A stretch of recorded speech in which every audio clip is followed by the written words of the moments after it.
mais uma excelente iniciativa, nomeadamente o encontro da 13ª edição do Prémio de Boas Práticas em Saúde, em que serão apresentados projetos em saúde e atribuídos prémios de qualidade.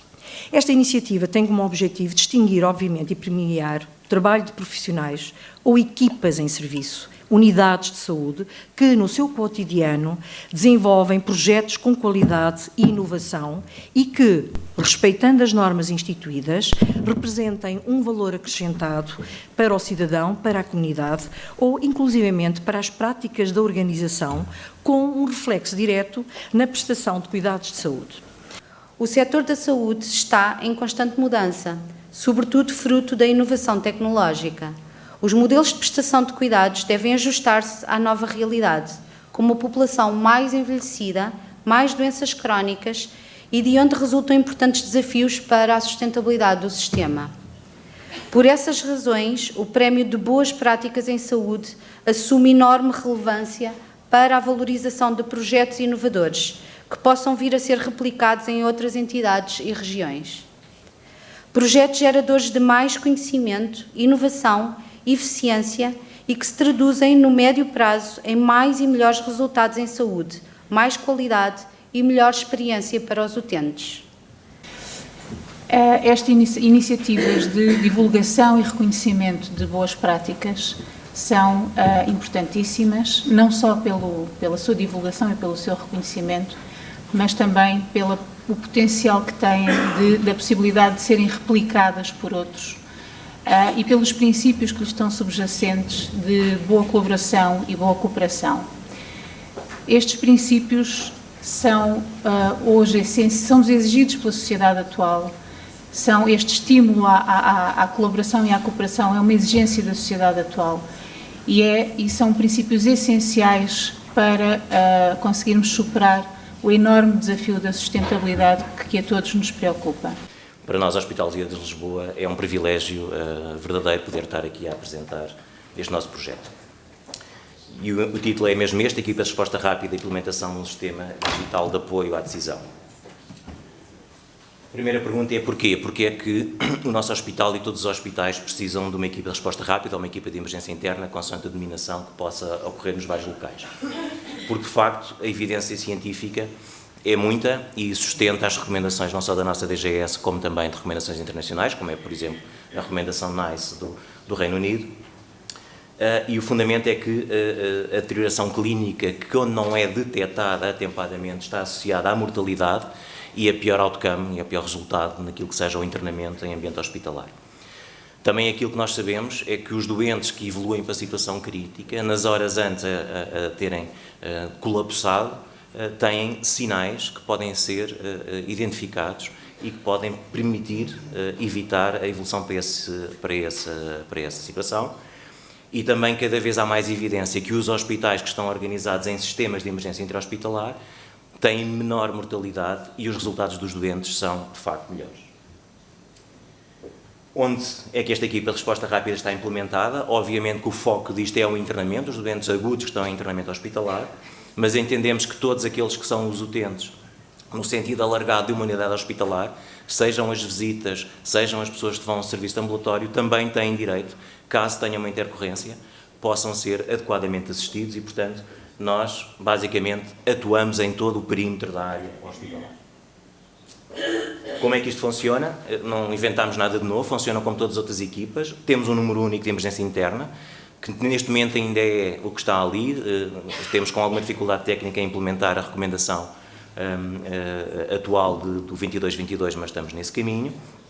E podemos ser acionados, basicamente, por duas situações, por tudo e por nada, como eu costumo dizer, mas, objetivamente, podemos ser acionados por um score de risco, que o que utilizamos é o score NEWS 2, em situações clássicas de paragem cardiorrespiratória, que é o clássico da existência destas equipas, e também por um critério um bocadinho de lado, que é o critério de preocupação clínica, ou seja, sempre que um profissional de saúde, mesmo que objetivamente não consiga medir o que é que está a acontecer com o doente, se ele estiver preocupado, esta preocupação deve e tem que ser valorizada e, portanto, nós saímos. Esta equipa funciona com base no médico e no enfermeiro, que saem da unidade de cuidados intensivos, naquilo que é o conceito atual que devem ser estas equipas, sejam equipas de resgate. Não devemos atuar apenas quando o doente já colapsou, mas logo tentar evitar que o doente colapse. E aquilo que parece ser a melhor prática é que sejam as equipas que estão habituadas a lidar com doentes que estão ou que podem evoluir em situação crítica, são os elementos das unidades, e é assim que nós funcionamos. Obviamente não podemos funcionar sozinhos, isoladamente ninguém funciona e, portanto, isto implica que haja formação das equipas clínicas e não clínicas de todo o hospital para que isto tudo esteja integrado e funcione em sistema. Isto não começou agora, começou no final de 2014, com a implementação no início de 2015, estão aqui presentes na sala os elementos fundadores desta equipa, e ao fim de 2 anos nós, obviamente, monitorizávamos a sua atividade, mas ao fim de 2 anos decidimos fazer uma análise aprofundada dos dados clínicos do que é que estava a acontecer com os doentes que nós assistíamos. E verificámos 2 coisas. Verificámos que tínhamos um problema, efetivamente, de mortalidade e de resultados e de avaliação, que era variável ao longo do dia, e a professora Joana Silvestre está presente também na sala. Levámos este trabalho a Bruxelas já em 2018, em que evidenciávamos que, de facto, nós tínhamos um problema e que tínhamos que resolver. E os problemas eram estes: nós tínhamos uma variabilidade horária na ativação da equipa de resposta rápida, éramos mais ativados no período de horas de expediente e menos durante o período fora de horas de expediente, e entendemos e definimos isto como antes das 18, das 8 às 18 e a partir das 18. Tínhamos um menor número de cálculos de score de risco, também neste período fora das horas de expediente. Éramos, sobretudo, acionados por situações de paragem cardiorrespiratória, portanto, já para lá daquilo que era o desejável, e tínhamos, obviamente, uma mortalidade aumentada neste período. Depois, tínhamos tudo em suporte de papel e o cálculo dos scores eram, obviamente, discricionários. O que é que eu quero dizer? Os profissionais só iam calcular o score quando achavam que precisavam de o fazer. Portanto, em 2018 tínhamos um problema, durante 6 meses tentámos ter a abordagem clássica, vamos para junto das equipas, vamos tentar melhorar o processo, dar mais formação, acreditando que, mantendo o mesmo método, conseguíamos melhores resultados, e não conseguimos. Portanto, ao fim de 6 meses a situação era a mesma e achámos que devíamos ter uma abordagem diferente. Aproveitámos uma oportunidade que era a certificação de hospital, de uma certificação tecnológica, e definimos 3 objetivos muito simples. Primeiro, tínhamos de definir um standard de avaliação que era 24/7, que era um standard de avaliação que também era válido para todos os doentes. Tínhamos de ter um cálculo automático do score, ou seja, não podíamos pôr o ónus da responsabilidade do cálculo do score nos profissionais. E depois, obviamente, o que nós queríamos mesmo era identificar as situações de deviação clínica. Tudo começa com um procedimento, alterámos o nosso procedimento, incorporámos o score news no nosso procedimento, mudámos o fluxograma que inclui todas as situações, a paragem, a aplicação clínica e o resultado do score, com um algoritmo de precisão que ia desde a monitorização clássica à ativação da urgência interna tradicional ou à ativação da nossa equipe de emergência interna, e fizemos várias intervenções. Utilizámos já uma ferramenta que estava implementada no hospital no âmbito da administração do fármaco em closed loop, que eram os nós chamamos os PDAs que os enfermeiros utilizam para fazer a administração digital dos fármacos, e incorporámos nesse equipamento um cálculo do score de forma automática e, ao mesmo tempo, não é só o resultado que dá o PDA também dá instruções. Portanto, tem um algoritmo de apoio à decisão clínica com base no resultado do score. Obviamente, também passámos a fazer os nossos registros todos em suporte digital para podermos ter análise em tempo real daquilo que está a acontecer e, obviamente, tudo isto só funciona se a informação chegar a alguém, não é? E, em simultâneo, criámos alarmística automática, que fica não só integrada automaticamente no processo clínico do doente, automaticamente isto fica lá identificado com alerta e com alerta automático para os scores mais elevados para a equipa da UCI, que sabe que existe um doente com score elevado em determinado piso e em determinada cama. Isto tem que ser tudo monitorizado e tem que ser monitorizado não do lado da produção, mas do lado da clínica e, portanto, definimos um conjunto de indicadores, eles todos clínicos, para monitorizar a nossa atividade, que iam desde a tipologia da ativação à mortalidade e aos acionamentos consoante a hora do dia. Com este conjunto de indicadores, temos efetivamente um conjunto de dashboard em tempo real, em que nós conseguimos saber como é que está, o que é que está a acontecer nas enfermarias em termos de horário do dia e de critério da ativação. Conseguimos também ter e isto não era um objetivo inicial, mas é um ganho secundário, conseguimos ter uma identificação em tempo real nas enfermarias, quais são as enfermarias quentes e as enfermarias frias, ou seja, se não tenho uma enfermaria com um conjunto de scores baixos e uma enfermaria com scores de scores altos, de certeza que a quantidade de recursos em termos, por exemplo, de prestação de cuidados de enfermagem é muito diferente da enfermaria A para a enfermaria B. Isto é um excelente instrumento de gestão que eu espero que a nossa direção de enfermagem, é um desafio para eles, possa utilizar, apesar disto não ser o nosso objetivo primário. Temos também dados de compliance, isto relaciona-se diretamente com um aumento crescente do número de avaliações, que tem a ver também com o número de internamentos e o número de dias de internamento. E depois temos os nossos indicadores clínicos, o que é que nós conseguimos verificar desde o início de 2018 até 2019, que de facto a nossa taxa de ativações de preocupação clínica, que eram o grosso da ativação nas enfermarias, está progressivamente a descer e a taxa de ativações por score new está progressivamente a subir. A nossa taxa de ativações por PCR ainda não está no nosso nível desejável e nós mantemos o gráfico desta maneira, porque neste gráfico estão escondidos quer os internamentos, as enfermarias, quer aquilo que nós chamamos as áreas clínicas que não têm internamento. Por exemplo, exames complementares, cardiologia, ressonância magnética, onde os doentes fazem intervenções de risco e que muitas vezes têm incidentes, e esses incidentes têm acontecido, onde nós vamos prestar e, portanto, nós vamos ser acionados para essas áreas. Essas áreas são as áreas clínicas, a nossa vontade é que também nessas áreas o score de instabilidade possa ser utilizado. Em termos de indicadores clínicos, relativamente à distribuição horária, aquilo que nós verificamos é que a taxa de ativações fora de horas está progressivamente a descer e está a igualar a taxa da ativação dentro de horas, assim como a taxa de paragens. Relativamente à mortalidade, como eu já vos disse, a mortalidade ainda não está no nível que nós queremos, não só porque ele está mascarado com os dados que nós temos das áreas clínicas não internamento, mas também porque ainda não temos dados, números com significância estatística para poder afirmar cabalmente que já atingimos esse objetivo da redução da mortalidade. Mas já conseguimos várias coisas, já temos valor obtido aqui, temos claramente um standard de monitorização 24/7 que não existia há um ano atrás, diminuímos claramente a variabilidade das avaliações, as avaliações são iguais para todos os doentes que são internados em todas as horas do dia, temos claramente o nível de melhoria da monitorização, reduzimos o risco para doentes e para profissionais, porque não podemos deixar no ónus dos profissionais a avaliação do risco para depois poder ser apontado que eles é que não detectaram. Temos um sistema de apoio à decisão clínica e temos a possibilidade de claramente ter análise de dados em tempo real. Quanto à mortalidade, ainda não temos números suficientes. Os próximos passos é implementarmos um score específico para as mulheres no último trimestre da gravidez e no puerpério imediato, que já está em fase de produção e estamos ainda já está em fase de produção desde setembro e até ao final do ano queremos criar um score específico para a idade pediátrica e para a equipa de resposta rápida pediátrica. E temos, como já vos disse, uma ferramenta de gestão em tempo real daquilo que é a carga de trabalho e de risco efetivo dentro das enfermarias para os nossos doentes. Mais uma vez, muito obrigado, foi um privilégio estar aqui.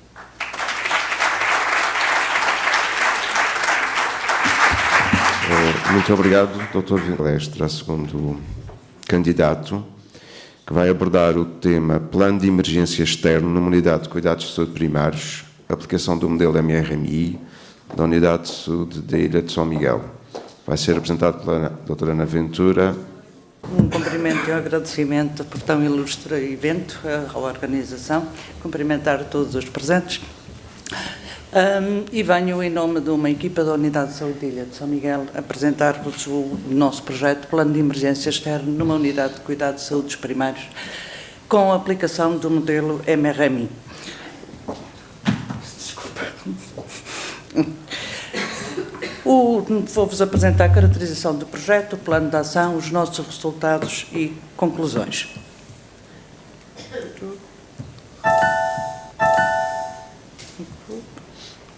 Peço desculpa.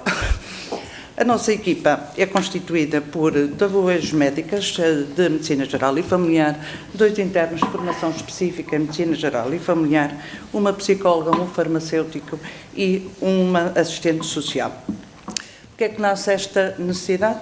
Por imperativo legal da existência de planos de emergência em unidades de cuidados de saúde, mas também porque vivemos numa região ultraperiférica que, pela sua geografia, pela sua dispersão geográfica, numa situação de catástrofe, os recursos adicionais estarão a horas de distância. Temos uma ilha com 5 centros de saúde, muitos deles em contexto rural, e um hospital, um único hospital de referência no extremo da ilha, com recursos limitados e que em situação de catástrofe não contempla uma equipa médica de emergência pré-hospitalar.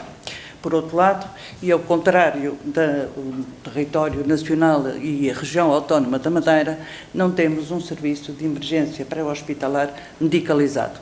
Temos 2 únicas viaturas CIV, em que os únicos elementos são um enfermeiro e um técnico de emergência.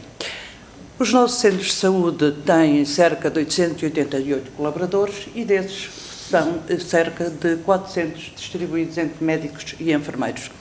Ora, médicos e enfermeiros, esses de cuidados de saúde profissional, que em situação de catástrofe vão ser chamados a atuar. Primeiro, porque são potenciais agentes de proteção civil e, segundo, porque os nossos códigos ética e deontológico nos obrigam a tal. Por isso é preciso planear e para agirmos da melhor forma. Identificamos assim as nossas necessidades. Portanto, era efetuar um plano de emergência externo para cada centro de saúde e depois global para a Unidade de Saúde de Ilha de São Miguel, a formação da equipa pré-hospitalar de cuidados de saúde primários, atendendo a que a nossa formação não é direcionada nem contempla cuidados de emergência, portanto, estamos pouco formados e muito pouco treinados e capacitados para essa área. E, por outro lado, a formação e treino, portanto, um incremento na formação e treino em áreas que não são as nossas áreas diárias de eleição. Para este projeto, calculamos as estimativas dos custos e, na formação, calculamos a formação MRMI.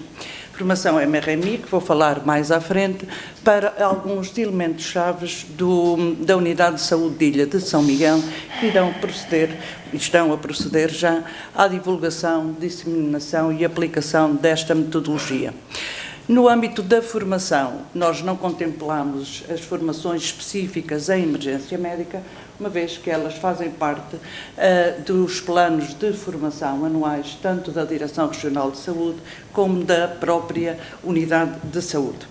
Em termos de recursos materiais, portanto, foi calculado o material para equipamento pré-hospitalar, como a Unidade de Cuidados Primários não tem, e todos os kits de catástrofe a alocar a cada um dos centros de saúde. Manifestamente insuficiente, é um facto, mas estão a ser desenvolvidas parcerias com o hospital no sentido de partilhar e rentabilizar todo o material que um hospital tem. Os recursos humanos são as horas que cada elemento desta equipa alocou a este projeto, que dando um total de cerca de 128.000 euros. Como tal, qual é o nosso objetivo geral? Portanto, é capacitar a Unidade de Saúde de Ilha de São Miguel, enquanto uma instituição prestadora de cuidados de saúde primários, para atuar perante um evento multivítimas, com a finalidade de mitigar a perda da vida humana e danos em saúde, proporcionando um retorno célere à normalidade e ao normal funcionamento. E desenvolvemos várias estratégias, entre os quais, o primeiro que todo, o planeamento, com o conhecimento real das nossas capacidades, tanto em termos humanos como materiais, e antecipando todas as situações críticas e todos os imprevistos, antecipando também resoluções para essas situações. Depois, aprender e treinar. Tudo isto feito de uma forma contínua para poder introduzir em todas estas etapas melhorias e mudanças nos nossos planos. Isto tudo tornando os nossos cuidados de saúde resilientes a atuar de forma eficaz e eficiente numa situação multivítimas. E temos o nosso plano de emergência externo, portanto, elaborado de acordo com a legislação, tanto nacional como regional, em vigor, capacitando também os nossos centros de saúde a receber, numa situação de exceção, a receber vítimas de prioridade verde e amarela nas suas unidades básicas de urgência. E, por outro lado, a equipa médica pré-hospitalar, inovador, somos profissionais de cuidados de saúde primários, que não é a nossa área de eleição, nossa área de formação, nem de prestação de cuidados, mas a atuar no teatro de operações em situação de exceção. Para isso, precisamos de formação diferenciada em emergência, suportes básicos de vida, suportes avançados de vida, suporte avançado de trauma, o pediátrico, portanto, as mais variadas formações. E, principalmente, também os princípios básicos da medicina de catástrofe, uma vez que nós, médicos e enfermeiros, estamos habituados a dar tudo pelo nosso doente. Numa situação de exceção, nós temos que priorizar tanto as vítimas como os recursos a utilizar nessas vítimas, de modo a prestar socorro à maioria das vítimas e não a um número limitado. E baseamos isto na metodologia MRMI, portanto, em que conseguimos treinar simultaneamente a tomada de decisões em todos os níveis, tanto desde o comando até à gestão individual de cada vítima, isto sempre em termo real, que fazemos com a nossa participação nos simulacros, tanto tipo LiveX como tipo CPX ou TTX. E o que é o MRMI? O MRMI, portanto, é uma formação internacional, pós-graduada, diferenciada e reconhecida por várias entidades internacionais. É uma resposta à emergência em situação de catástrofe para todos os agentes de proteção civil e não só cuidados de saúde, e baseado num modelo de simulação avançada, sempre em tempo real, e que permite avaliar o desempenho e maximizar os recursos limitados que nós temos, uma vez que em situação de catástrofe existe sempre um sério desequilíbrio entre os recursos existentes e os recursos necessários. Portanto, há que maximizá-los de modo a termos uma resposta o mais eficaz e eficiente possível no socorro às vítimas. E, para sabermos o que andávamos a fazer, desenvolvemos os objetivos de processo. Em relação a desenvolvemos indicadores indicadores de processo para os nossos objetivos, nomeadamente na elaboração dos planos de emergência de cada centro de saúde, na formação e treino no âmbito da emergência, na avaliação do desempenho do médico coordenador na área de socorro, da equipa pré-hospitalar, no desempenho para o planeamento estratégico, e na avaliação das competências da equipa médica. Peço desculpa, mas as minhas competências em comunicação em público deixam um bocadinho a desejar. Não. E resultados que nós já obtivemos em 2 anos de trabalho. Temos dos 5 centros de saúde, temos 4 já com planos de emergência externos efetuados, muitos deles já com circuitos, cartões de ação definidos, com aplicação, com divulgação dos planos e já testados por meio de simulacros. E depois temos a formação em emergência. Este gráfico contempla várias formações, algumas no âmbito da emergência médica, direcionados a médicos e enfermeiros. Depois temos outra que é o suporte básico de vida, que deverá ser transversal a toda a nossa organização, e em que estes números aqui não são percentagens, correspondem a pessoas com formação. É um gráfico sem um universo único, em que nós temos a elaboração do plano de emergência e MRMI só para uns X colaboradores, e depois para as formações de emergência médica temos um universo de 79 colaboradores divididos entre médicos e enfermeiros. Que são quem? São os nossos médicos e enfermeiros que trabalham nas nossas unidades básicas de urgência e a Bolsa de Profissionais constituída para a equipa de pré-hospitalar de emergência. O número de participantes nos simulacros tem vindo a aumentar e estes são os resultados, ou seja, para os nossos indicadores nós temos atingido praticamente quase os scores máximos, ou seja, e em jeito de conclusão, nós conseguimos inovar, tanto com o envolvimento dos cuidados de saúde primários numa situação de catástrofe, maximizando os nossos recursos, priorizando o atendimento de modo a não criar o caos num hospital, reorganização física da nossa unidade também para maximizar os nossos efeitos e as nossas ações e a própria replicabilidade, uma vez que assenta em metodologias reconhecidas cientificamente, planeamento, formação e treino, conseguimos replicar esta prática em zonas ultraperiféricas. E a mudança, uma vez que incutimos nos cuidados de saúde primários uma mudança de comportamentos e também porque criando uma cultura de segurança tanto para o profissional como para a vítima. A sustentabilidade, porque vamos ter ganhos em saúde se soubermos ter e tivemos uma organização com um planeamento atempado, com uma coordenação total que permita ganhos em saúde, não fazendo mais vítimas.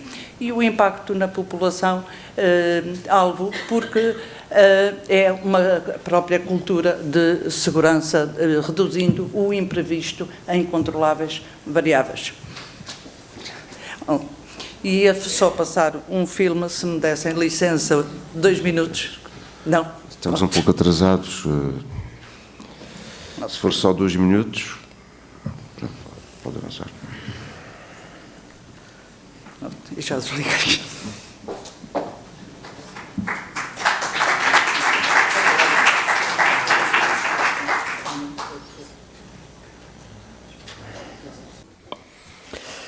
Bom dia a todos. Agradeço já a organização este 13ª edição de Boas Práticas em Saúde, que permite assim apresentar aqui o nosso projeto de auditorias clínicas transversais.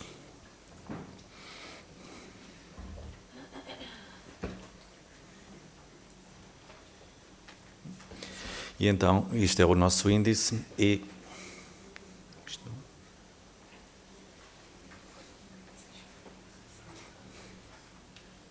não consigo.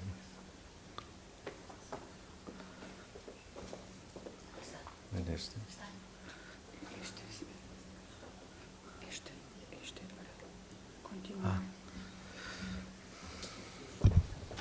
Portanto, a auditoria clínica é uma análise criteriosa e sistemática da qualidade dos cuidados clínicos, nomeadamente os procedimentos para diagnóstico e tratamento e a utilização de recursos e resultados em termos de saúde e qualidade de vida para o doente. A propósito, o último de qualquer auditoria inclui, portanto, os clínicos e contribui também para uma melhoria contínua do estudo e do processo e resultados. E assim foi criado este programa de auditorias clínicas transversais. No entanto, é baixo o número de auditorias e geralmente são de iniciativa individual. Os fatores é um processo complexo e às vezes demorado, há uma sobrecarga de trabalho dos profissionais e dos serviços que não lhes permite dedicar-se a este tipo de trabalho e há uma ausência de programa estruturado de apoio à realização das auditorias. A finalidade é reforçar a cultura da segurança e melhoria contínua, facilitar a uniformização dos procedimentos para a realização de auditorias clínicas, promover um aumento do número de auditorias clínicas, melhorar através das ações corretivas após as auditorias, avaliar anualmente as auditorias e realizar o do seu impacto, envolvendo os profissionais nos processos de qualidade. Isto são os objetivos que foram traçados: a produtividade, a capacidade, a satisfação e qualidade dos doentes, a satisfação também dos profissionais e a sustentabilidade e a melhoria contínua. E depois os resultados. Aqui apresenta-se um valor de 2018 ou de 2019, que foi aquilo que se conseguiu neste ano fazer, e as perspectivas que temos para 2020. A equipa tem uma primeira fase e a segunda fase. A primeira fase foi este trabalho, que com a responsabilidade de construção, implementação e prestar apoio aos serviços para implementação da auditoria e avaliação e ver os resultados e revisão do programa. A equipa foi o Dr. Diogo Fernandes Silva, que é o médico interno de saúde pública do ACES de Espinho Gaia, o Dr. Frederico Cerveira, o diretor clínico do Centro Hospitalar de Baixo Fogo, e um elemento da Comissão de Qualidade. E temos agora a segunda fase, que é a equipa interna de continuação a este trabalho, constituída por mim e por o diretor clínico.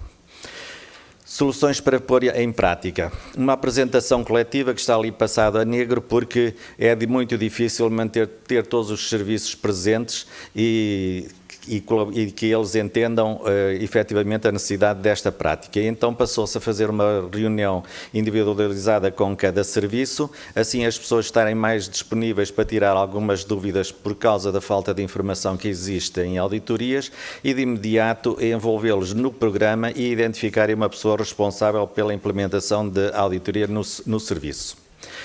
As definições das prioridades foram as NOCs da DGS, além de também poderem ser auditadas NOCs internacionais. Áreas com envolvimento e impacto na produção hospitalar, pelo elevado volume em risco ou para a segurança do doente. Áreas com impacto na satisfação dos utentes, com impacto também na satisfação dos profissionais, e áreas relevantes para o cumprimento dos objetivos da instituição e os planos de atividade anuais contratualizados. Áreas dependentes da colaboração entre sistemas da instituição e também com instituições externas, tanto públicas como privadas. Formação coletiva, vamos ter novamente o mesmo problema, conseguir manter todos e reunir todos no mesmo tempo a dar a formação. E então, como não foi possível, já como na outra situação não foi possível dar o conhecimento, teve que se passar para uma formação individual, ou seja, com cada serviço, e assim foi possível mais uma interligação e motivar mais as pessoas. E com isso fez-se então uma construção do plano de auditoria, em que tem estes vários itens. O plano de auditoria, cinja-se, é fácil, tem apenas uma página, que depois, nesta página, onde então vou especificar o que é que está nesta página melhor. São os objetivos da auditoria, a equipa que vai fazer a auditoria, as definições dos critérios de auditoria, a extensão, âmbito, duração e local e data em que essa auditoria é feita, os métodos utilizados, as técnicas de amostragem e definição da amostra, os recursos necessários e o plano de recolha de dados. Esta é a grelha onde são então registados os critérios e os dados necessários, os episódios, o processo e também se está tudo de acordo ou não podendo aparecer aqui efetivamente nomes dos doentes. Depois, a categorização das não conformidades, também um documento simples de preencher. E depois o relatório da avaliação, onde se constrói este gráfico que tem ali os critérios, as taxas de conformidade, as não conformidades, depois aquilo que deve ser feito para retificar as não conformidades e saber se essas recomendações que se verificaram que não tinham conformidades, se já estão a ser implementadas ou não. E depois, por fim, também uma avaliação, um questionário de avaliação com este gráfico e com esta tabela para saber da satisfação dos profissionais envolvidos. O programa foi apresentado a 26 serviços do hospital, dos 36 que tem, portanto, individualmente a cada um, em que 5, logo de início, demonstraram-se receptivos a fazer uma auditoria e 3, otorrino, urologia e oftalmologia, demonstraram-se com vontade de fazer uma auditoria. Apenas 5 é que participaram. Desses 5 é a imunohemoterapia com a profilaxia trombótica em artroplastia da anca e do joelho, a anestesia, o tempo de jejum pré-operatório, a cardiologia, a realização na tempada dos eletrocardiogramas no serviço de urgência, a medicina do trabalho, o tempo até a realização dos exames de admissão dos novos funcionários e a resposta a convocatórias de exames de avaliação periódicas anuais. E a infecciologia através da vacinação a vacinação recomendada para os doentes portadores de HIV. Os que estão a verdes, portanto, são os que estão concluídos, os que estão amarelos estão em desenvolvimento e cabe-nos aqui, então, apresentar o exemplo daquele que escolhemos para representar e demonstrar a eficiência deste tipo, que foi constituído pela equipa Dr. Lúcia Borges e Dr. Diogo Silva. Dr. Lúcia Borges é a diretora do Serviço de Imunohemoterapia e que vai ela apresentar os resultados e como é que isto foi feito.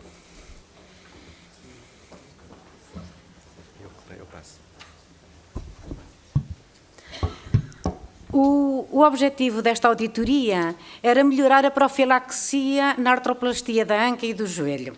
Como já disse o Dr. Ângelo, a equipa era formada por mim e pelo Dr. Diogo, e a definição de critérios desta auditoria baseou-se num protocolo já existente no serviço de ortopedia sobre a tromboprofilaxia com rivaroxabano. Este protocolo tinha sido efetuado com base nas NOCs de 26/12 de 2012, sobre o tromboembolismo venoso em ortopedia. Então, a extensão, âmbito, duração e local, durante o mês de maio foram avaliados os processos dos doentes que tinham sido submetidos à cirurgia em janeiro. Métodos de auditoria, revisão de processos clínicos com apoio das listas de verificação. Os critérios por nós selecionados foi decisão com necessidade de tromboprofilaxia, no entanto, vendo o risco hemorrágico, risco lucro-benefício. Escolha do fármaco adequado, início de tratamento após cirurgia e duração do mesmo. Então, avaliando os critérios por nós selecionados, o que é que nós concluímos? Decisão sobre a necessidade de tromboprofilaxia, 100% de conformidades. Escolha da profilaxia farmacológica adequada, verificamos 25% de conformidades. Isto porquê? Porque houve seleção de enoxaparina em relação ao rivaroxabano, prescrição de enoxaparina em doentes previamente medicados com rivaroxabano e ausência de registro de fármacos em alguns doentes. Período de início da profilaxia após cirurgia. Verificamos também uma elevada percentagem, 77,5%. Contudo, as não conformidades basearam-se em quê? Na prescrição de rivaroxabano apenas após a alta destes doentes. Durante o internamento estavam medicados com enoxaparina. E a ausência de registro do fármaco escolhido e do início em outros doentes. Duração da profilaxia, 85% de conformidade, também uma conformidade elevada. Não conformidades, falta de registro de duração da enoxaparina e, noutros doentes, a ausência de registro do fármaco escolhido e da sua duração. Medidas corretivas propostas e possíveis. Reavaliar protocolos existentes para a profilaxia antitrombótica. Formação com apoio do Serviço de Imunohemoterapia sobre a profilaxia antitrombótica com o objetivo de garantir início e duração adequados. Uniformização da profilaxia em todo o serviço e melhoria dos registros relativamente à profilaxia e à suspensão do fármaco. Medidas já implementadas? Sim. Portanto, fatores positivos, uma agregação e simplificação deste procedimento de auditoria, apoio constante às pessoas, uma avaliação das práticas do dia-a-dia que levam ao reforço de uma cultura de excelência já existente, barreiras encontradas por vezes serviços pequenos com 2 a 3 médicos e o muito trabalho que as pessoas dizem ter. Reforçar, promover um envolvimento de todas as pessoas do hospital, e dar testemunho, e as pessoas que participaram testemunharem isso, e alargar a novas áreas, maior colaboração entre serviços, cuidados de saúde primária, cuidados continuados, e nestes exemplos que vimos, já há 2 trabalhos aqui apresentados que também podem aplicar este tipo de avaliação. Obrigado.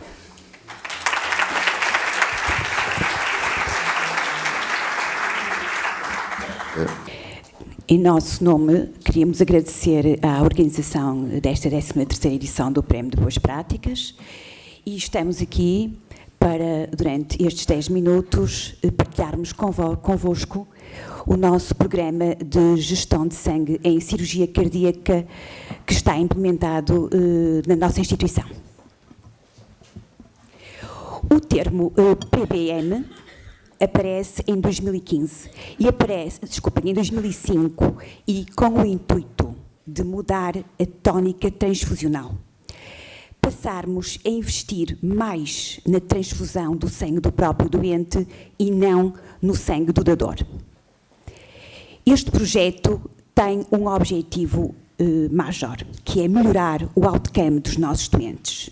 É evitar a exposição desnecessária dos nossos doentes a hemocomponentes.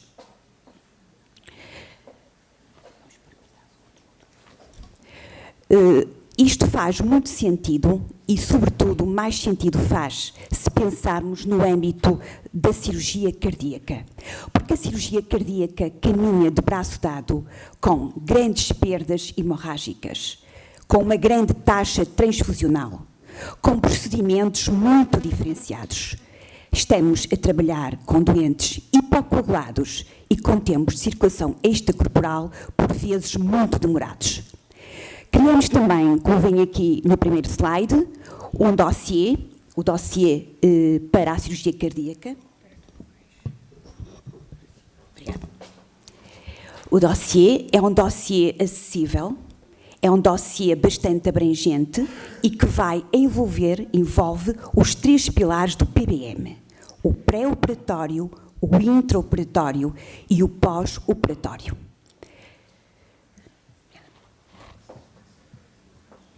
Muito bem.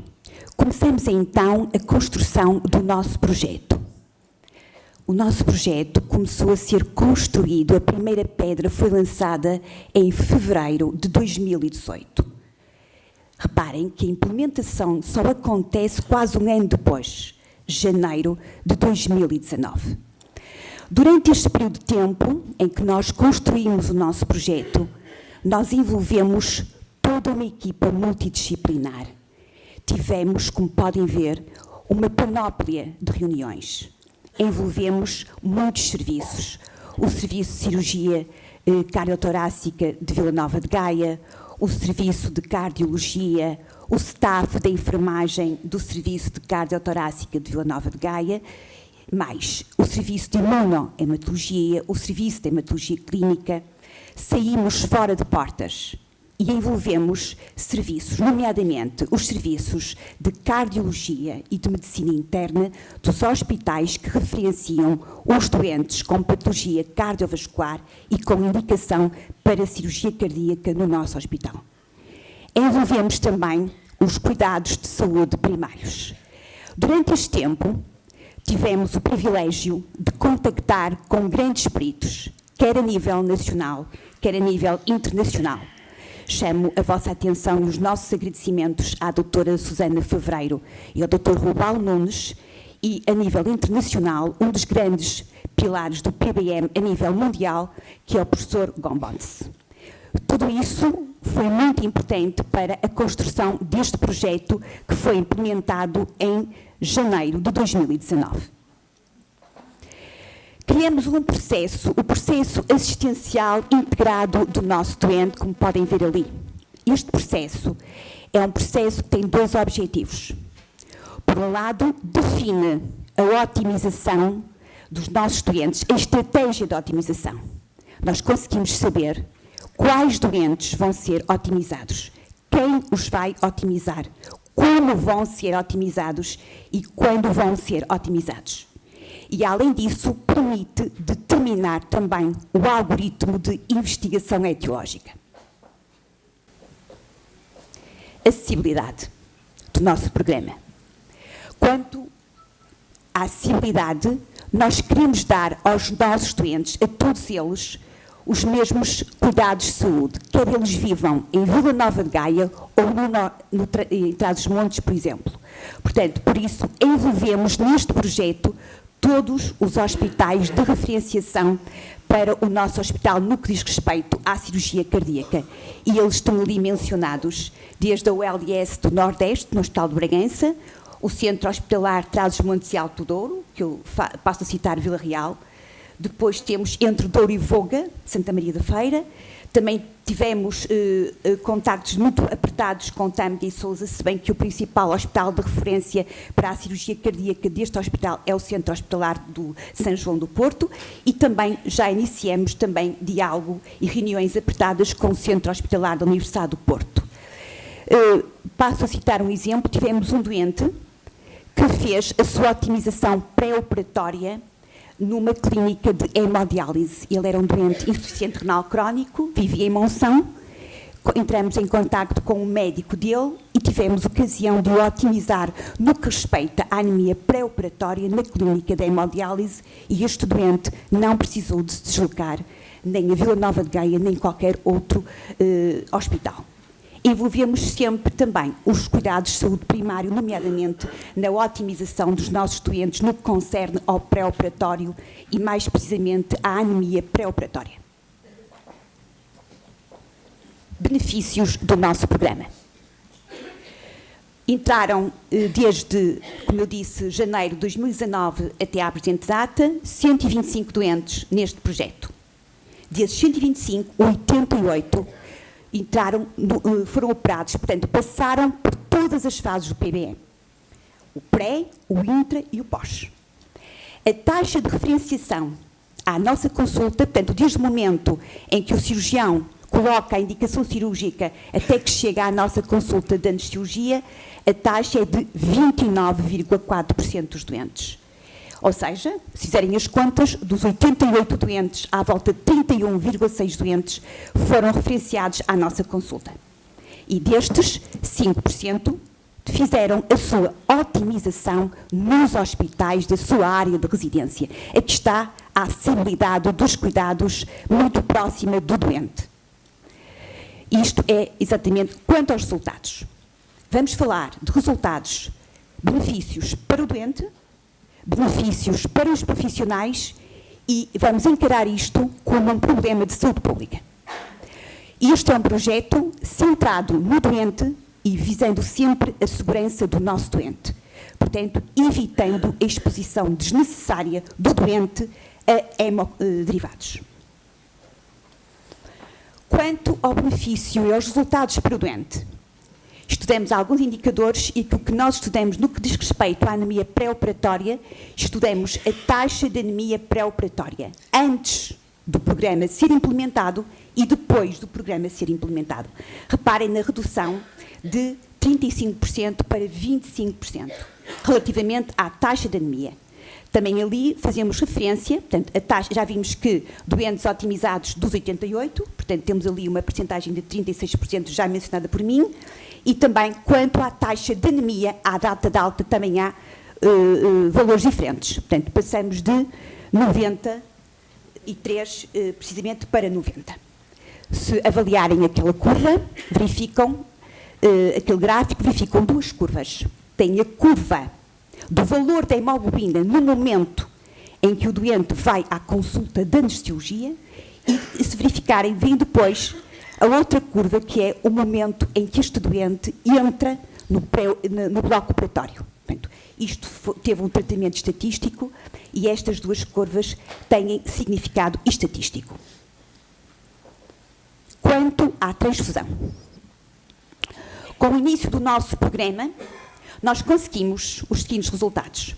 Conseguimos uma redução de 63% na possibilidade de este doente vir a precisar de ser transfundido em 2019, quando comparamos com 2018, quando o programa não estava ainda implementado.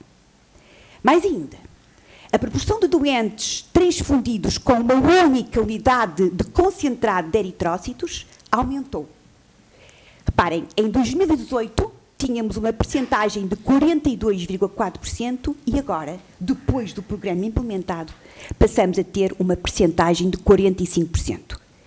E outra coisa, por cada aumento de 1 grama por decilitro de hemoglobina com que o doente chega ao bloco, a possibilidade de vir a precisar de ser transfundido diminui para 52%.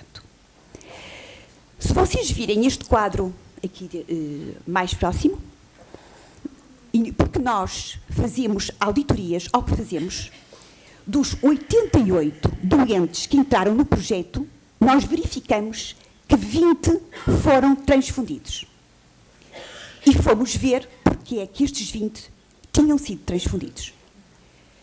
E verificamos que 12 deles podia ser evitada a transfusão. Isto tem a ver porque nós ainda temos uma percentagem de adesão a uma estratégia transfusional restritiva baixa. Portanto, temos que nos aproximar mais dos nossos pares, reunir mais com eles e levá-los a aumentar a percentagem de adesão a uma estratégia transfusional restritiva. Duração de internamento. Neste quadro de barras, vocês veem o tempo de internamento, a média, em 2019. Se fizerem a média, isto dá 6,3 dias de internamento depois do programa implementado, enquanto que antes foi de 8,89 dias. Isto é muito importante. O tempo de internamento. O outro gráfico mostra-vos também que doentes não transfundidos, que são os vermelhinhos, e doentes transfundidos com valores de hemoglobina baixa, têm praticamente um tempo de internamento hospitalar similar. Doentes transfundidos com valores de hemoglobina altos, e eu estou a falar para valores de hemoglobina superiores a 9 gramas por decilitro, vai acarretar tempos de internamento muito elevados. Porquê? Porque todos nós sabemos que a transfusão leva a um aumento da taxa de infecção, a um aumento do trálio, a um aumento da imunossupressão. Quanto à taxa de mortalidade com o nosso projeto, não há qualquer tipo de variação, nem valor estatístico. Quanto aos profissionais de saúde, aproximamos muito mais deles. Foi muito importante este projeto. Como problema de saúde pública, se nós aumentarmos o nosso projeto e deixámos-lo de estar limitado à cirurgia cardíaca e passarmos a estar limitado, a aumentarmos para todas as especialidades cirúrgicas e para as especialidades médicas, nós não conseguimos erradicar a anemia, mas conseguimos, portanto, reduzir a prevalência da anemia, melhorando a saúde da população. Vamos só passar agora a avaliar os resultados económicos. Quando falamos em investimento, é inerente estarmos à espera de algum benefício. E agora vamos falar sobre os benefícios institucionais.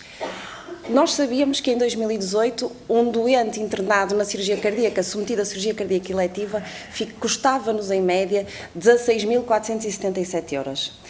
Sabíamos que acrescentamos custos com este projeto. Nós aumentamos os testes de diagnóstico, acrescentamos testes inovadores como o ROTEM, nós também gastamos mais fármacos, introduzimos fármacos diferentes e aumentamos o número de consultas.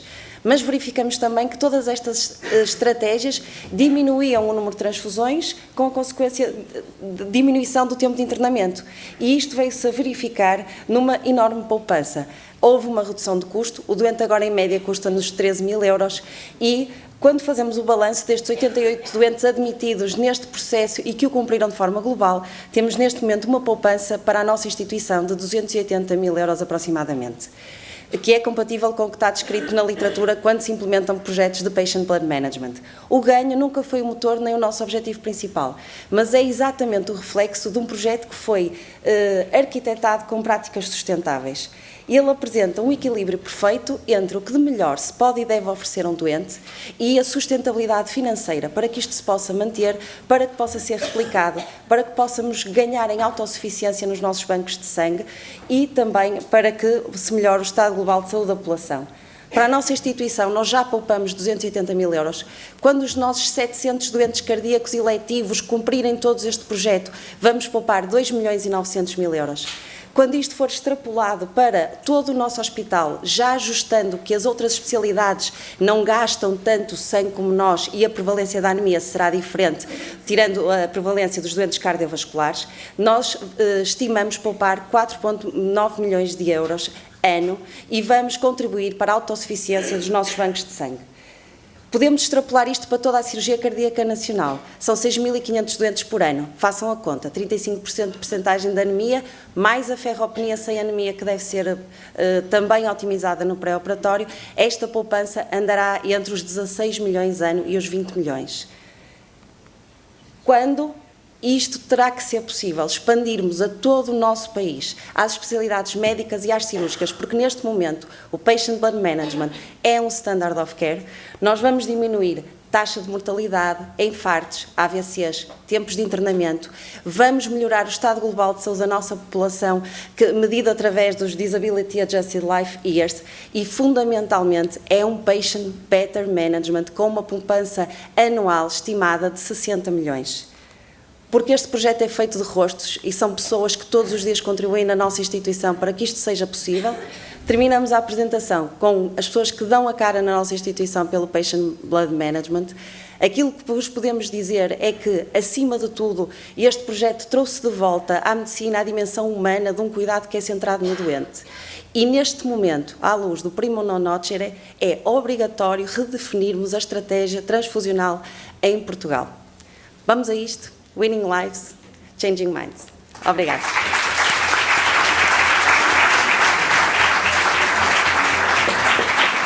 Eu ponho à discussão o primeiro projeto. O primeiro projeto do Dr. Jorge Nunes, ao fim e ao cabo, apresenta um score de decisão clínica numa determinada realidade particular. E esse score permite, à partida, foi o que foi demonstrado, permite ter mais efetividade na prática clínica. Portanto, é algo que todos nós queremos nas nossas instituições, criar um mecanismo que, primeiro, que haja aderência dos profissionais, que é extremamente importante. Depois há o problema que é, mesmo, isto é uma medida gestionária, eu vou adequar os recursos à complexidade das minhas enfermarias, à complexidade dos scores, que vão colocar mais complexidade dos meus doentes, há toda uma discussão que tem que ser feita. Só ao fim e ao cabo é um mecanismo de detecção adequado de uma realidade em que nós podemos, ao fim e ao cabo, atuar mais rapidamente. E eu queria ver quais são as dificuldades de implementação de score num ambiente em que, particular, em que, de repente, aplicamos uma regra em que tem que haver envolvimento dos profissionais de uma forma a nós darmos o nosso melhor aos nossos doentes. Ora bem, esse foi exatamente o nosso problema na nossa primeira intervenção. Foi acreditar que os profissionais tinham que fazer alguma coisa mais para nós termos um score. E aí nós tivemos que mudar o nosso modo de raciocínio.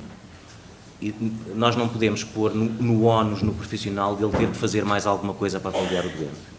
O que nós fizemos foi olhar para aquilo que acontece todos os dias em todas as enfermarias de todos os hospitais do país, que é as equipas de enfermagem a avaliar parâmetros vitais, e utilizar esse ato que as equipas de enfermagem fazem, que é medir e registar os parâmetros vitais, não lhes adicionar nenhum extra trabalho, ou seja, os enfermeiros não têm que fazer mais nenhuma ação para calcular o score, não é preciso fazer nenhum registro em papel, a única coisa que têm que fazer é introduzir os parâmetros vitais no sistema de registro informático, que hoje é praticamente transversal em todos os hospitais. Obviamente no nosso hospital temos a vantagem de ter os dispositivos móveis, mas isto não é uma obrigatoriedade, portanto isto é claramente difundível, e o que está por trás disto é que sempre que o enfermeiro introduz os parâmetros vitais do doente, o score é calculado automaticamente. Portanto, isto não precisa de nenhuma ação. Em termos de poupança de tempo não apresentei, mas num ano nós tivemos, no nosso hospital que tem um universo de 130 camas, nós tivemos 80 mil avaliações de score de risco. Portanto, isto é partir praticamente do nada para uma avaliação contínua de score de risco e identificação dos doentes em intervenção precoce, para além da pressão evolutiva. Portanto, respondendo ao seu comentário, o que nós quisemos foi não acrescentar ónus de trabalho às equipas de enfermagem nas enfermarias, mas sim queria pôr a tecnologia, digamos assim, ao serviço dos profissionais e dos doentes, a trabalhar por trás daquilo que é um ato que eles já fazem todos os dias, que é medir parâmetros vitais. Portanto, ao fim e ao cabo, o score permite atuar mais rapidamente, basicamente isso, de uma forma mais científica e provavelmente reduzir a mortalidade. Presumimos que esse é o nosso passo que nós, objetivo futuro. Precisamos ter números com significância estatística, como é. Haverá discussão, temos pouco tempo, haverá discussão se quer alguma dúvida, o júri, algum dos participantes presentes quer pôr alguma questão a nível do score nesta realidade muito particular. Se o júri tem alguma dúvida, se algum dos presentes tem alguma questão. Penso que foi claro. Passamos então à discussão do segundo projeto, que é um plano de emergência externo numa unidade de cuidados de saúde primários, aplicação do modelo MRMI. Doutora Ana Ventura, o modelo MRMI basicamente é um modelo de atuação rápida, organizada, que envolve a sociedade. Basicamente, os traços gerais da filosofia do modelo MRMI é essa. E esses modelos são modelos que são adaptados a diferentes realidades, ou a uma região, e neste caso particular, devido aos constrangimentos da região autónoma dos Açores, foi adaptado inicialmente a uma área mais pequena e está a tentar extrapolar essa filosofia para fora. É uma filosofia interessante e nós participamos há muitos anos na gestão dos MRMIs a nível nacional e achamos que é uma mais-valia para o conhecimento da nossa sociedade e para a cooperação e para a felicidade da nossa sociedade. Mas eu queria que a doutora Ana falasse dessa filosofia MRMI como motor de mudança de comportamentos, basicamente. O que é que sente? O que é que sente? Primeiro, uma unidade de cuidados de saúde primários tem que haver uma mudança de comportamentos, uma mudança que nós não estamos habituados a falar de emergência, não estamos formados, não estamos capacitados.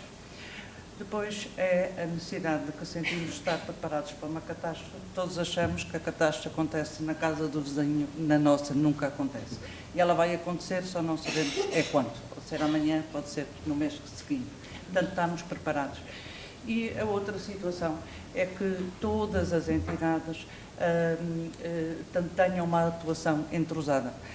Nós temos constatado nos nossos simulacros em que temos participado, em que todas as entidades envolvidas com a mesma finalidade, mas cada uma trabalha para si. Portanto, cada uma tem o seu mundo que vai colidir com o mundo da outra entidade. Isto faz-nos perder recursos, faz-nos perder tempo e não conseguimos trabalhar para o bem melhor das nossas vítimas.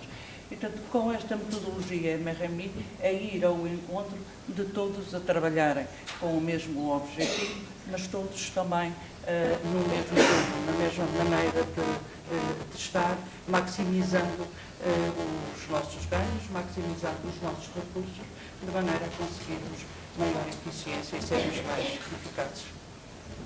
Portanto, agora a discussão do público.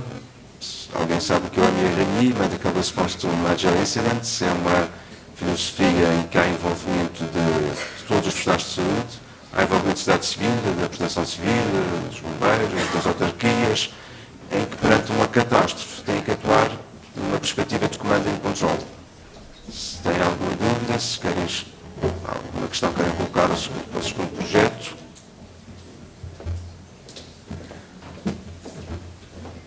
Portanto, continuamos todos muito esclarecidos, o que é relevante.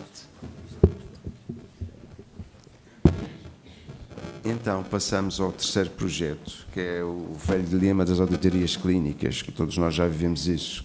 O programa ACT, Auditorias Clínicas Transversais, do Centro Hospitalar de Baixo Voga, Dr. Ângelo Figueiredo. Muitas das vezes as auditorias clínicas não funcionam, porque são vistas muitas vezes pelos profissionais de saúde como um processo quase policial. E isso é cultural, é nosso. E nós temos várias tentativas e temos uma boa resposta em alguns serviços, uma resposta média noutros, e noutros nem sequer temos resposta. E isto é uma medida gestionária, tem que haver um envolvimento de todos nós, e as dificuldades de implementar modelos de auditorias clínicas transversais em hospitais ou centros de saúde, onde queiramos, é muito complicada. Tudo por uma questão cultural. Gostava que o Dr. Ângelo dissesse, basicamente, porque que foram escolhidos serviços, se foi os profissionais próprios que aderiram à escolha do serviço XYZ, e como é que nós podemos mudar, de um ponto de vista educativo e ético, a auditoria clínica.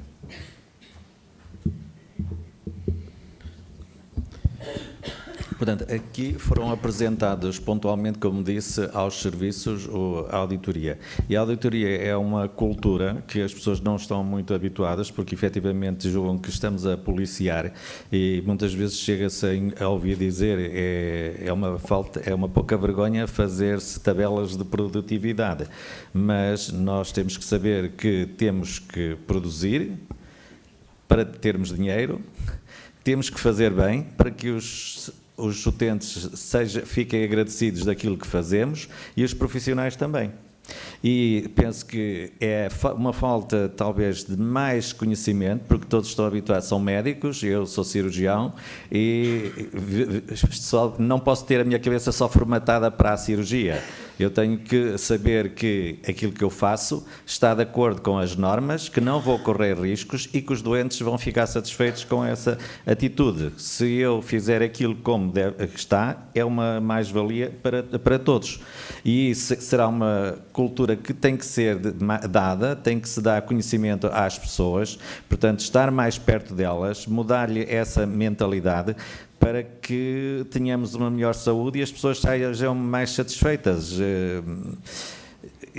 Eu também tenho experiência de pré-hospitalar, tenho 20 anos de pré-hospitalar, e acho que é muito gratificante chegar no meio da rua à noite e ser reconhecido, certamente porque fiz uma prática que resultou para a saúde, e a gente tem que, dentro do hospital, fazer a mesma coisa.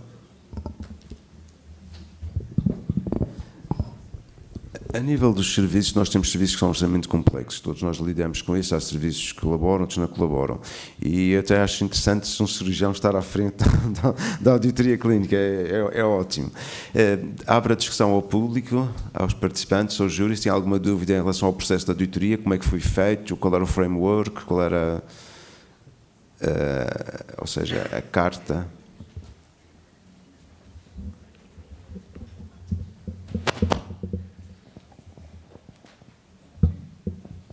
Bom dia, Paula Morgada, apresento-me, sou vogal do Conselho Clínico do ACES Amadora e Presidente da Comissão de Qualidade. Só dar aqui uma nota relativamente aos cuidados de saúde primários e às auditorias.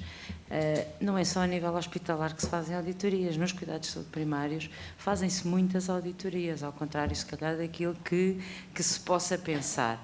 E começámos há vários anos, já com as comissões de controle de infecção, e em que fazíamos as auditorias. Uma coisa básica, a lavagem das mãos. É uma coisa que, na nossa prática, todos os anos fazemos auditorias à lavagem das mãos, por exemplo. E as nossas unidades, claro que não são todas, mas a maioria das unidades, e sobretudo nas USFs, a prática da auditoria está perfeitamente implementada. A nível, inclusivamente, das auditorias clínicas, NOCs, e isto é feito com alguma regularidade. Temos no ACES Amadora, temos inclusivamente um grupo de intervenção farmacêutica que fazemos auditorias às unidades, a nível dos LAS, a MAM, tudo isso é feito nos cuidados de saúde primários também. Não fazemos mais, não temos recursos, e sobretudo pelos recursos humanos que são necessários para a prática da auditoria. Agora, em termos de cultura, eu acho que, pelo menos na nossa casa, a auditoria é muito bem encarada e sabemos que daí vamos trazer melhorias para os nossos profissionais e utentes. Eu dou os parabéns por conseguir essa colaboração, e isso certamente parte porque existe uma pessoa, ou meia dúzia de pessoas que têm essa cultura da auditoria e que vão espalhando. Agora, quando não só num serviço existe uma pessoa com a cultura da auditoria, é muito difícil espalhar para os 30 e tal colegas essa cultura e, portanto, ouvir esses comentários. E foi aqui referido que isto pode ser, portanto, é transversal também aos cuidados de saúde primários e mesmo à interligação entre as instituições e os centros, as unidades de saúde familiares. Quando eu, como cirurgião, prescrevo um determinado tratamento para ser seguido depois nos cuidados de saúde primário, saber se ele é feito ou não. Ter um feedback positivo e, portanto, haver essa interligação e saber se aquilo que eu estou a fazer na minha consulta depois é seguido e se tem benefícios para os doentes. Se quiser, eu dou-lhe um exemplo prático. Saber se um tratamento com uma ligadura de zinco, que será feita em que cada ligadura de zinco tem 7 ou 10 metros, é aplicada toda na perna, ou se cortam metade, embrulham num papel de zinco e dizem à doente, leve para casa, ponha no frigorífico e traga para a próxima vez. Nesse âmbito, eu peço desculpa, nesse âmbito, o ACES Amadora também tem um protocolo com o Hospital Fernanda Fonseca e temos estado a desenvolver o projeto das feridas complexas. E existe aqui uma preocupação de que haja continuidade de cuidados para que consigamos realmente ter um benefício para o utente. E neste momento a nossa política é precisamente a que é seguida no hospital e vice-versa, porque tratar feridas já é uma prática comum em todas as... ou seja, o tratamento da ferida já não é propriamente só numa das partes. Tem que haver mesmo aqui uma interação entre as duas partes, nomeadamente cuidados de saúde primários e cuidados hospitalares. Sim, concordo, e isso é uma coisa antiga, as feridas são uma coisa antiga, está a haver um congresso de feridas no Norte hoje, eu também estou ligado a isso, e por isso tenho esse exemplo, e realmente a interligação e fazer de uma auditoria destas, a gente saber qual é o ponto que não está bem.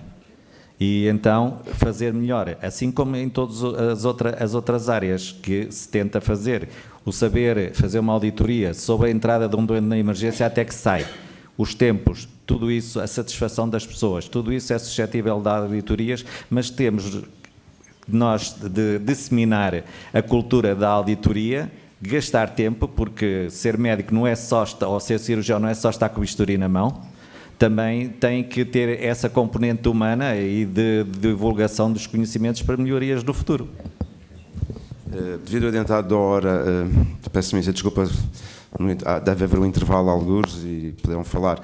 Ponho em discussão o último projeto desta primeira mesa redonda, que é o programa, que é o PBM em cirurgia cardíaca, doutora Fátima Lima e doutora Diana Popério, do Centro Hospitalar de Vila Nova de Gaia, que mostrou só basicamente uma filosofia integrada de gestão da doença, uma filosofia integrada com o doente centrado como centro. E isso é extremamente importante, ao fim e ao cabo, e depois foi demonstrado com a avaliação económica, que achei extremamente interessante, que não é habitual vermos, e de facto o que está aqui patente é um pequeno exemplo de como o doente tem que estar no centro e uma gestão integrada e cuidada e controlada. Basicamente é isso que fizeram, o trabalho que demonstrou. Para pegar a discussão dos participantes, alguma questão que queiram colocar ali em cima, se não se importam? Nossa. Desculpem, alguém tem microfone?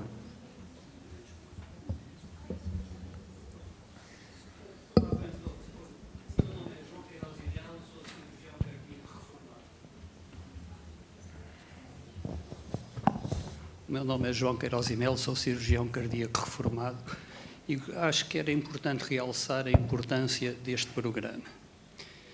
E não naquilo que ele tem de imediato, que é uma coisa que, quando eu fazia cirurgia cardíaca, estou completamente reformado, chamávamos humildemente autotransfusão pré-depósito.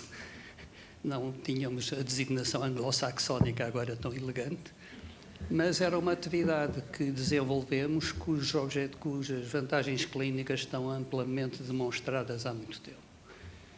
Mas a vossa experiência traz algo de muito novo e que a mim me impressionou e que é muito importante, que é o facto de da patient blood management ser centrado no doente.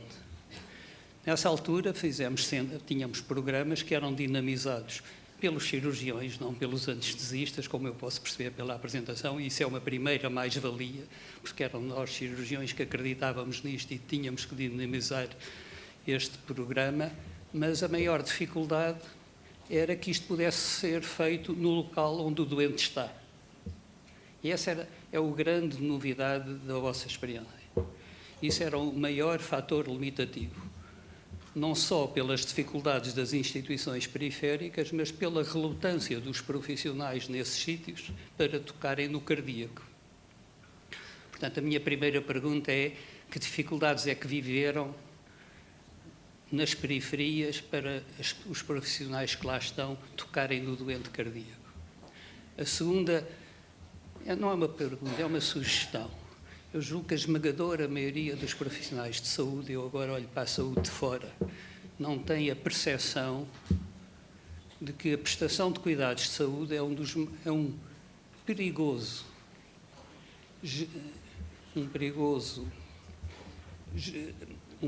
contribuinte para a pegada de ambiente do planeta. Estamos a falar de qualquer coisa como valores que nos Estados Unidos são 9%, 10%, em Portugal deve ser 8%.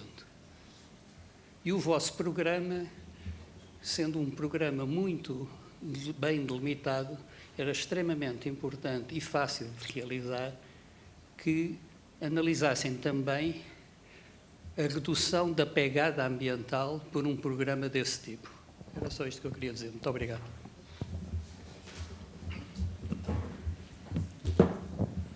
Muito obrigado pelas perguntas. No que diz respeito à primeira pergunta, nós, eu e a doutora Diana, não tivemos grande dificuldade quando nos deslocamos aos hospitais de referenciação deste tipo de doentes, como eu mencionei, são 4 ou 5. A primeira reunião não foi assim uma reunião muito salutar, porque os diretores, nomeadamente dos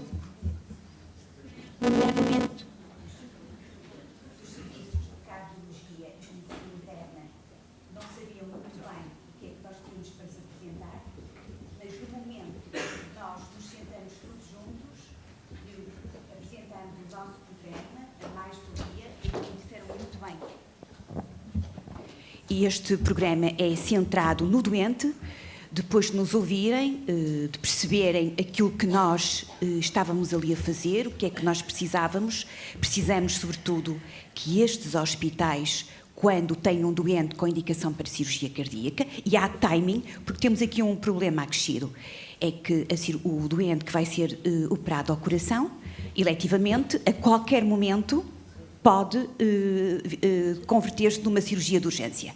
Mas se existe ainda tempo, eletivamente, quer o doente tenha ido à consulta de cardiologia ou esteja internado, mas com tempo ainda para a cirurgia, tivemos uma grande receptividade por parte destes profissionais, quer dos cardiologistas, quer dos internistas, que se mostraram sempre muito receptivos, e não foi depois nas reuniões subsequentes muito difícil nós conseguirmos atingir o nosso objetivo. Portanto, conseguimos rapidamente. Um ponto que também eu acho que foi fundamental no nosso programa, e por isso nós demoramos 1 ano a desenhá-lo, foi desenhá-lo de forma a não causar entropia a um Sistema Nacional de Saúde que já por si é caótico. Nós transformamos isto, simplificamos-lo ao máximo. Estamos a acrescentar também a inteligência artificial, de forma a que, por exemplo, aquilo que nós pedimos ao cirurgião, que sabemos que tem que operar, tem que estar na enfermaria, tem que estar na unidade de cuidados intensivos, tem que fazer consulta, aquilo que nós pedimos, por exemplo, ao nosso cirurgião e aos médicos de outros hospitais é um painel analítico standard. Para melhorar e ser mais eficaz, estamos a fazer procedimentos automáticos dentro das análises. Por exemplo, se um doente não tiver anemia, até 14,5 fará sempre o estudo do ferro, isto sairá sempre automático. Abaixo de 14,5 todos os doentes têm estudo do ferro, abaixo de 13 todos os doentes terão estudo da anemia.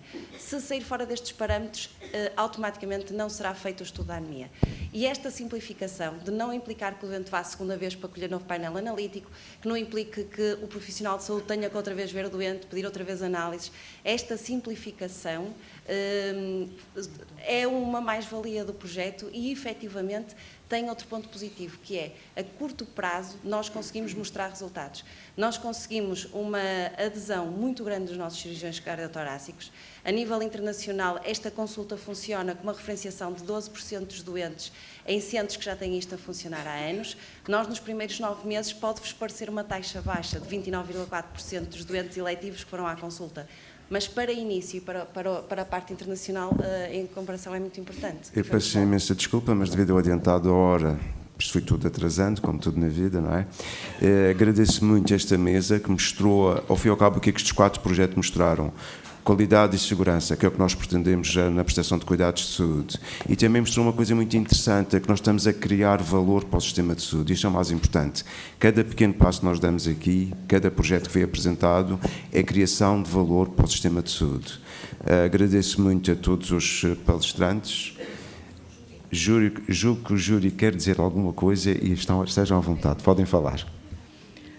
Muito bom dia a todos.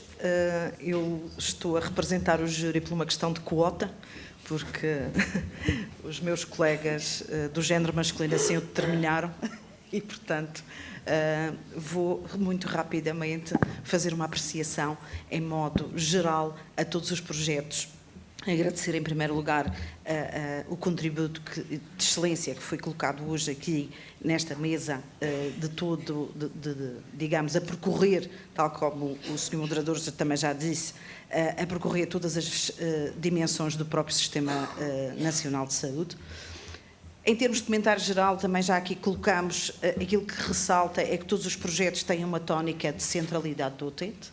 Todos os projetos têm uma tónica de proximidade, incluindo o PBM, que consegue, tal como já foi dito previamente, consegue realmente fazer uma descentralização e uma capacidade de estar junto das organizações de referência em que, efetivamente, o utente tem muito menos custos. A par disto, aquilo que também se percebe é uma tónica dominante em todo o planeamento e na antecipação da imprevisibilidade, da qual é um registro, nomeadamente aquilo que foi trazido aqui pela Unidade de Ilha de São Miguel. Há aqui também uma questão que é o investimento. Houve uma preocupação que é transversal, que todo o investimento tem uma tradução em qualidade e tem uma tradução em ganhos. Há também uma característica que foi muito reforçada, que é a questão da mudança cultural nas organizações, portanto, também é uma questão dominante. Todos os projetos, claro que cumpriram escrupulosamente também a própria estrutura, o próprio framework, mas até a componente das auditorias apresentado como a dimensão de inquisição, às vezes, das próprias organizações, foi trazido numa lógica de muita hospitalidade e de muita, digamos, de muita personalização. Portanto, em detrimento de uma reunião geral, foram todas as reuniões individuais para compensar também as dificuldades de taxa de penetração. E assim, a grosso modo, em termos de, digamos, de resumo, eu diria que o projeto 1 traz ao de cima a automatização e a capacidade de conseguir potenciar aquilo que são avaliações de parâmetros vitais de rotina com ganhos evidentes de gestão de tempo e gestão organizacional e alarmística que melhor responde portanto, à questão que é o objetivo, que é a prevenção da mortalidade, ou, portanto, baixar as taxas de mortalidade. O número 2 é muito, portanto, a questão do MRMI, é uma questão de capacitação da rede de cuidados de saúde primários e de uma resposta universal de cobertura, de minimização de risco e de minimização do impacto do efeito massa. A questão do projeto 3 e das auditorias clínicas transversais, eu reforçava que há aqui uma questão de hospitalidade, há aqui uma questão de personalização e há, digamos,